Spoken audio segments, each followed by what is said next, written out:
오늘 본문은 사실 지난주에 다뤘던 본문에 속하는 부분이기는 합니다. 그러나 특별히 이 부분을 통해서 우리가 또 자세히 다룰 내용이 있어서 한 번 더 깊이 살펴보려고 합니다. 지난 시간에 하나님께서 이제 모세를 불러서 이집트로 보내셨다라고 말씀하셨었습니다. 모세를 부르신 하나님의 목적은 곧 이집트로 보내시기 위함이었죠. 이처럼 우리가 그리스도인으로 부름 받은 것도 세상 가운데 보내어지기 위한 것이다라는 이야기를 지난 시간에 말씀을 드렸습니다. 그런데요, 모세는 하나님께서 부르실 때 굉장히 위축되어져 있는 모습을 보였었죠. 그도 그럴 것이 이집트의 왕자의 신분에서 이제 광야로 나와서 도망자가 되었고 죄인이 되었고 또 40년 동안 지내면서 그냥 그저 그런 할아버지가 되어버렸거든요. 이집트에서 도망쳐서 그렇게 40년을 그냥 허무하게 시간을 흘려보냈고 나이만 먹어서 할 수 있는 게 아무것도 없는 그런 사람이 되어버린 거예요. 그래서 하나님께서 부르실 때 모세는 내가 뭐라고 그 바로 앞에 서겠습니까? 이제는 꼬부랑 할아버지가 돼서 80세에다가 내가 가진 거라고는 지팡이 이거 하나밖에 없는데 내가 뭘 할 수 있겠습니까? 이렇게 말할 수밖에 없었겠죠. 뿐만 아니라 자기를 믿지 않고 자기 말을 안 들어주면 어쩌냐 하는 걱정도 생겼고 자기는 말주변이 없다라며 자기의 능력의 부족함을 또 토로하기도 했죠. 이렇게 자존감이 떨어져 있는 모세에게 하나님께서는요, 확신을 심어줄 필요가 있으셨어요. 그래서 그에게 네 가지의 중요한 필요한 것들을 제공을 하셨습니다.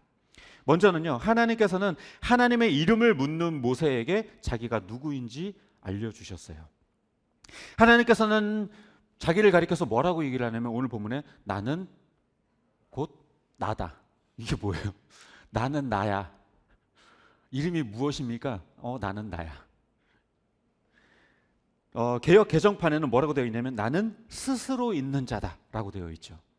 그리고 이걸 원어로 볼 때는 어떤 표현이냐면요, 나는 존재하는 자다. 나는 존재다. 이런 뜻이에요. 이게 상당히 철학적인 표현이거든요. 상당히 철학적인. 난 존재하는 자다. 난 스스로 있는 자다. 나는 나다. 하나님은 그러니까 늘 있어 왔고 늘 존재하며 앞으로도 영원히 존재할 거라는 거죠. 다시 말해서 영원 그 너머의 존재, 시간을 초월하는 분이라는 것을 이야기하고 있는 거예요. 그리고 하나님께서는 또 뭐라고 얘기를 하냐면 나는 아브라함의 하나님, 이삭의 하나님, 야곱의 하나님이다. 이것은 내 영원한 이름이 될 것이다 라고 이야기를 해요. 그런데 이거는 엄밀히 따지면 이름이 아니죠. 별명에 가깝죠. 별명. 누구누구의 무엇, 누구누구의 무엇. 이거는 그냥 별명에 가깝지 이름이라고 말할 수는 없어요. 그리고 우리가 알고 있는 하나님의 이름 뭐가 있어요? 여호와. 구약에 나오는 여호와라는 단어가 있죠. 그런데요, 이 여호와라는 이름도요, 사실 그 발음이 명확하지도 않을 뿐더러 구약 시대에는 하나님의 이름을 함부로 부를 수 없었기 때문에 그냥 자음 몇 개를 이렇게 써놓고 이렇게 불렀어요. 하나님 부를 때. 하나님의 이름을 함부로 불렀다가는 죽을까봐 책에 기록할 때도 그 이름을 제대로 기록하지 못했어요. 그래서 여호와라는 단어가 이름이 등장할 때마다 이 성경을 기록하는 사람들은 나가서 목욕을 한 번 더 하고 여호와, 그리고 또 여호와라는 이름이 나오면 또 목욕하고, 이 정도로 여호와라는 이름을 함부로 부르거나 쓰는 것에 대해서 쉽게 하지 못했어요. 그러니까 이 여호와라는 이름도요, 명확한 이름이 아니에요. 그러니까 하나님의 이름은 오늘 어때요? 하나님께서 밝히신 게 하나도 없어요. 이름에 대해서는 얘기한 게 없어요. 자기의 별명에 대해서만 이야기하고 자기의 존재에 대해서만 이야기를 했죠. 그런데 우리는 누군가를 만나면 뭐부터 물어봐요? 이름이 어떻게 되세요? 나이는 어떻게 되세요? 이거부터 물어보죠. 이름을 왜 물어보냐면 그 사람을 부르는 호칭이 되고 그게 그 존재 자체가 되기 때문에 그래요. 대신 그 이름을 알게 되면요, 그 사람은 그 이름 안에 갇혀요. 이게 상당히 철학적인 얘기예요. 머리가 뽀개질지도 몰라요. 되게 어려운 얘기예요. 네, 그러나 제가 아주 쉽게 설명을 해드릴게요.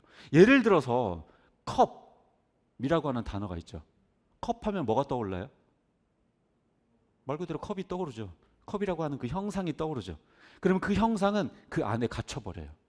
그 컵이라는 이름 안에 갇혀버려요. 그 틀을 벗어나기가 상당히 어려워요. 그것이 그릇의 모양을 하고 있다면 그것은 컵이라고 부르지 않죠. 그릇이라고 부르죠. 이런 것처럼 컵이라고 하는 어떤 한 이름이 생겨버리면 그 이름에 갇혀버리게 되어 있어요. 다시 말해서 하나님께서 자기 이름을 알려주시지 않은 이유, 나는 나다, 나는 나야 라고 말씀하신 이유는 하나님은 어떤 하나의 이름이나 어떤 하나의 형상에 갇힐 수 없는 분이기 때문에 그래요. 그러니까 이 하나님께서 모세가 하나님에게 당신은 누굽니까? 라고 물어봤을 때, 그 이름이 무엇입니까? 라고 물어봤을 때 명확한 이름을 알려주시지 않았다는 것은 그분의 존재가 어떠한 것인지, 시간을 초월하고 그 어떤 형상에도 갇히지 않는 초월적 존재라는 것을 모세에게 알려주셨던 것이에요. 그런데 그런 초월적 존재이신 하나님께서 아브라함과 이삭과 야곱의, 즉 이스라엘의 그 조상들의 하나님이 되셨다. 다시 말해 우리의 하나님이 되셨다라는 이야기를 들려주고 계신 것이죠. 그리고 또 다음으로 하나님께서 모세에게 또 필요한 것 하나를 주신 것은 뭐냐면 이스라엘을 향한 계획을 설명해 주셨어요. 하나님께서는 이스라엘 백성들을 가나안 땅으로 인도하시겠다라고 하는 계획뿐 아니라 이 이집트의 왕이 순순히 내어보내주지 않을 것과, 그리고 이스라엘 백성들이 이집트에서 수많은 재물들과 보물들을 가지고 나오게 될 그 계획까지도 다 알려주셨어요. 그러니까 이 모세가 의심병이 있었는지 아니면 염려가 되었는지 모르겠지만, 그런 이 모세의 그 불안한 마음을 잠재우고 그에게 확신을 들게 하시기 위해서 그에게 그 계획을 알려주셨던 것입니다. 그리고 세 번째로 하나님께서는 모세에게요, 기적을 경험하게 하셨어요. 그가 유일하게 가지고 있었던 지팡이, 어떻게 보면 그의 능력이라고 할까요? 하나 딱 남은 게 그거 하나예요. 양을 몰고 치고 하는 그 지팡이 하나뿐이었습니다. 그런데 그 지팡이를 땅에 던지게 하셨고, 땅에 던지자 그것이 뱀이 되게 하셨죠. 그리고 그 꼬리를 잡아라 했을 때 그 꼬리를 잡자 그 뱀이 지팡이로 변하게 되는 그 기적을 모세에게 경험하게 했습니다. 뿐만 아니라 너의 손을 옷 품에 넣어봐라, 그리고 다시 빼봐라 하니까 그 손이 나병이 되었죠. 그리고 또 다시 넣었다 빼게 하셨는데 그 손이 또 멀쩡하게 되는 그 경험을 하게 했습니다. 그러면서 하나님께서 뭐라고 이야기를 하시냐면, 이 두 기적도 믿지 않거든 나일강에서 물을 퍼다가 땅에 부어라, 그러면 그 물이 피가 되게 될 것이다 라고 말씀을 하셨습니다. 광야에서 40년을 지낸 모세에게 남은 거라고는 지팡이뿐이었지만 하나님께서는 그 지팡이를 통해 그 놀라운 하나님의 능력을 나타내게 하셨던 거예요. 모세를 통해 혈기도 없고 열정도 없고 능력도 없이 나이만 들어 할아버지가 된 모세에게 하나님께서 친히 그의 능력이 되어주셨던 것입니다. 그리고 마지막으로 모세가 말을 제대로 할 줄 모른다고 말하자 하나님은 아론을 동역자로 붙여주셨죠. 이것이 핑계였든 그렇지 않든 어쩌면 하나님께서도 모세에게 아론이 필요하다고 여기셨고 모세의 사역에 이 아론을 투입시키셨어요. 사람은요, 누구나 혼자일 때는 무너지기가 쉬워요. 그래서 우리나라 속담에도 백지장도 맞들면 낫다라는 말도 있고, 한 겹줄은 쉽게 끊어져도 세 겹줄은 쉽게 끊어지지 않는다라는 말도 있죠. 인간은 절대 혼자 설 수 없는 존재이기 때문에 동역자가 필요하고 옆에 있어줄 사람이 필요한 겁니다. 자, 이제 좀 정리를 해보면요, 하나님께서는 이 40년 광야 생활에서 낮아질 대로 낮아졌던 이 모세에게 찾아와서 모세가 상상하기도 어려운 이야기를 꺼내셨어요. 80세 할아버지가 됐고 남은 거라고는 지팡이 하나밖에 없는 그 모세에게 이제 이스라엘 백성들을 이집트에서 너가 끌고 나올 것이다, 너를 통해 이스라엘 백성들을 인도할 것이다, 이런 얘기를 하고 있는 거예요. 이집트 왕자일 때처럼 권력을 가진 것도 아니었고 그런 청춘의 혈기가 왕성할 때도 아니었기 때문에 한두 사람도 아니고 최소 수십만에 이르는 그 이스라엘 백성들을 다 끌고 나온다? 아론과 모세 둘이서? 이게 어떻게 상상이나 할 일이겠습니까? 그렇기 때문에 어쩌면 이 모세의 반응은 인간이라면 너무나 당연한 반응이었을 것입니다. 하나님께서도 인간이 얼마나 나약하고 연약한 존재인지를 알기 때문에 그렇다고 이 모세를 향해서 무조건 밀어붙이는 것이 아니라 그에게 필요한 네 가지를 주셨던 거예요. 하나님에 대한 지식, 앞으로의 계획, 그리고 사명을 위해 필요한 능력, 그리고 동역자. 하나님께서 모세에게 제공하신 이 네 가지는요, 지금 우리에게도 필요한 것들입니다. 우리는 적어도 이 80세 노인보다는 그래도 힘이라도 좀 있고, 그래도 아직 열정이라도 좀 있잖아요.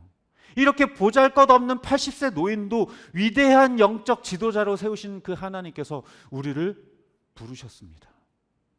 지난 시간에도 말씀드렸지만 보내기 위해서 우리를 부르셨어요.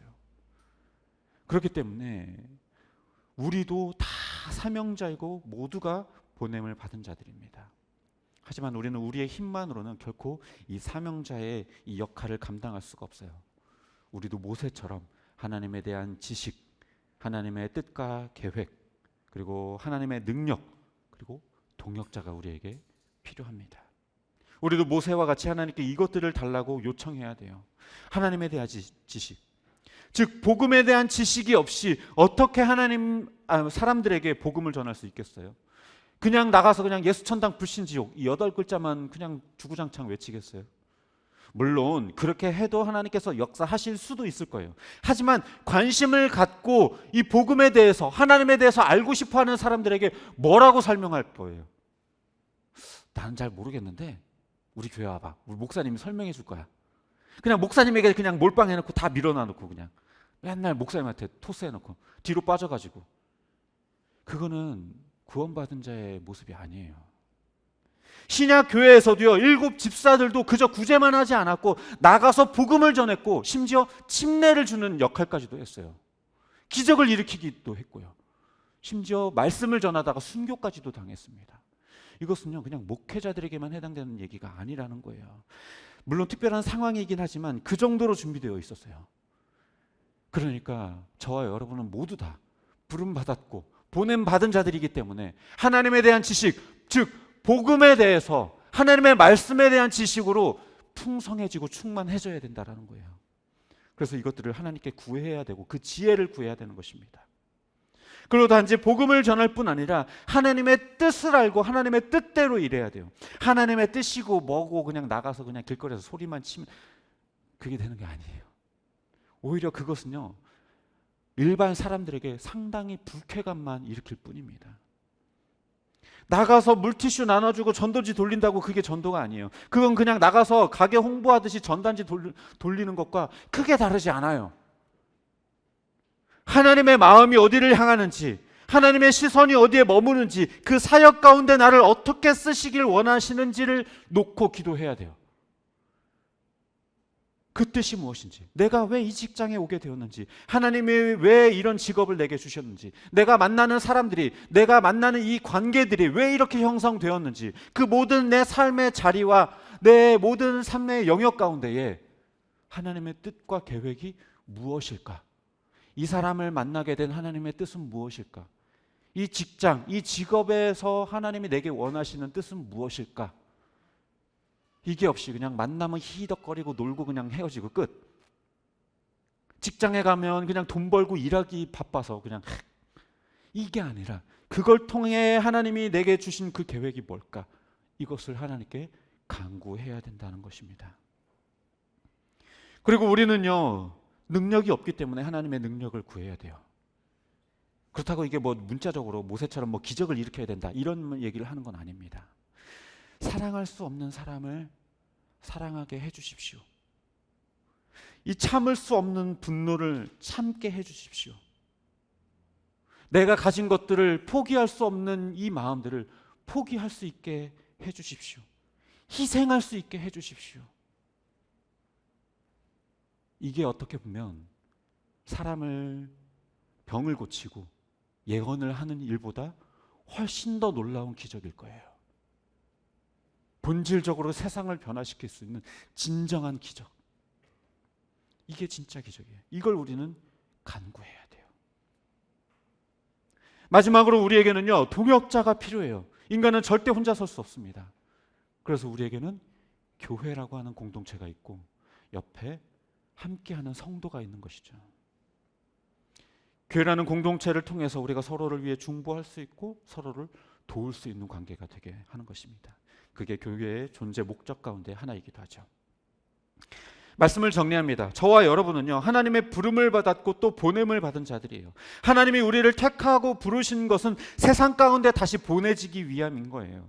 하지만 우리는 우리의 힘과 능력만으로 결코 하나님의 이 놀라운 사명을 감당할 수가 없어요. 내 힘으로 사람을 사랑할 수 없고 내 힘으로 용서할 수 없는 것을 용서할 수 없어요. 그거는 그냥 꾹꾹 눌러가면서 억지로 참아내는 것밖에 되지 않아요. 우리에게는 하나님에 대한 지식과 하나님의 계획과 섭리에 대한 지식, 그리고 사명을 이룰 능력, 그리고 동역자가 필요해요. 이것들을 구할 때에 하나님께서는 반드시 우리에게 주실 것이에요. 예수님께서도 분명히 얘기를, 구하라, 구하는 자마다 다 받을 것이다. 구하는 너희에게 하나님께서 주실 것이다.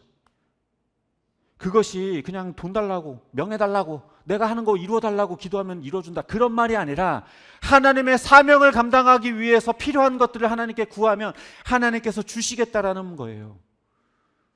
우리가 이제껏 구하지 않았잖아요.